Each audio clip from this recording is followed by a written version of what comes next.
अगर मैं आपसे कहूँ कि रूट कैनाल ट्रीटमेंट का मतलब दाँत निकालना नहीं है, बल्कि उसी दाँत को बचाना है, तो लेकिन फिर सवाल ये है कि दाँत के अंदर ऐसा क्या हो जाता है कि रूट कैनाल की ज़रूरत पड़ती है?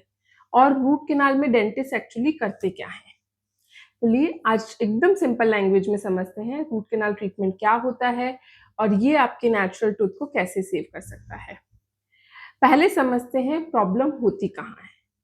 हम यूजुअली दाँत को बाहर से देखते हैं, जो कि व्हाइट और हार्ड है। लेकिन दाँत के अंदर एक सॉफ्ट पार्ट होता है जिसे पल्प कहते हैं। इस पल्प के अंदर नर्व्स और ब्लड वेसल्स होती हैं। अब मान लीजिए टूथ में कैविटी शुरू हुई। इनिशियली कैविटी सिर्फ आउटर लेयर तक लिमिटेड होगी और अगर इस स्टेज पर ट्रीटमेंट करा लिया जाए तो सिंपल फिलिंग से भी प्रॉब्लम सॉल्व हो जाएगी। लेकिन अगर कैविटी को इग्नोर कर दिया जाए तो ये ग्रेजुअली डीपर होती जा सकती है और पल्प के अंदर तक पहुंच जाती है। और जब पल्प सिवियरली सेंसिटिव, इन्फ्लेम्ड या इन्फेक्टेड हो जाता है, तब रूट कैनाल की जरूरत पड़ जाती है। लेकिन कैसे पता चलेगा कि प्रॉब्लम अंदर तक पहुंच गई है? कुछ कॉमन साइंस हो सकते हैं। ठंडा या गर्म लगने के बाद पेन जल्दी खत्म नहीं होगा।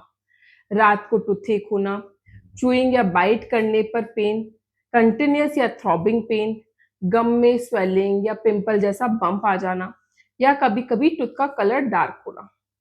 लेकिन यहाँ एक इम्पॉर्टेंट पॉइंट है, हर पेशेंट्स में ये सेम सिम्टम्स होना जरूरी नहीं है। कभी कभी इन्फेक्शन होने के बावजूद भी बहुत कम पेन होता है। इसीलिए सिर्फ पेन को देखकर ये डिसाइड नहीं किया जा सकता कि रूट कैनाल की जरूरत है या नहीं। डेंटिस्ट एग्जामिन और एक्सरेज या कुछ टेस्ट की हेल्प से इवेल्युएट कर सकता है एंड देन डिसाइड कर सकता है कि रूट कैनाल की जरूरत है या नहीं। अब आते हैं एक बहुत इंपॉर्टेंट क्वेश्चन पर, रूट कैनाल में एक्चुअली होता क्या है। सो फर्स्ट स्टेप, टूथ को लोकल एनेस्थीसिया से नम किया जाता है ताकि प्रोसीजर को एज कंफर्टेबल एज पॉसिबल बनाया जा सके। सेकेंड स्टेप, टूथ के अंदर जो इन्फेक्टेड या सिवियरली इन्फ्लेम्ड पल्प होता है उसे रिमूव किया जाता है। थर्ड स्टेप, रूट कैनाल्स को प्रॉपरली क्लीन और डिसइंफेक्ट करते हैं। फोर्थ स्टेप, कैनाल्स को फिल और सील किया जाता है ताकि बैक्टीरिया दोबारा एंटर ना कर सके। एंड फाइनली टूथ को प्रॉपरली रिस्टोर किया जाता है। एंड कई केसेस में टूथ के ऊपर क्राउन लगाना भी इंपॉर्टेंट होता है, स्पेशली जब टूथ सिग्निफिकेंटली वीक हो, ताकि वो चूइंग फोर्सेस को बेटर हैंडल कर सके। अब वो क्वेश्चन जो ऑलमोस्ट हर पेशेंट पूछता है, डॉक्टर रूट कैनाल में बहुत ज्यादा पेन तो नहीं होगा?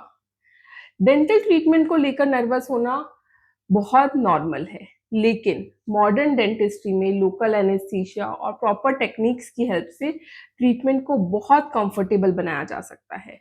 और इंटरेस्टिंगली कई पेशेंट्स जो ट्रीटमेंट से पहले इन्फेक्शन की वजह से सिवियर टूथ एक के साथ आते हैं, ट्रीटमेंट के बाद उनके अंदर सिग्निफिकेंट इम्प्रूवमेंट मिल सकता है। तो सिर्फ रूट कैनाल नाम सुन के ट्रीटमेंट को पोस्टपोन नहीं करना चाहिए।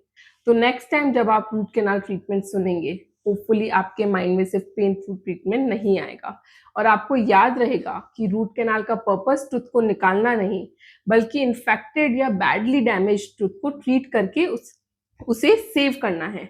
और अगर आपको रिपीटेड टूथ पेन हो रहा है, रात को पेन से नींद खुल रही है, च्युइंग करने पर पेन है, गम्स में स्वेलिंग हो रही है, तो वेट मत कीजिए कि अपने आप पेन चला जाएगा। गेट इट चेक्ड, क्योंकि डेंटिस्ट्री के अंदर एक बहुत सिंपल रूल है, जितना जल्दी प्रॉब्लम डायग्नोस होगी उतनी जल्दी अप्रोप्रिएट ट्रीटमेंट प्लान किया जा सकेगा।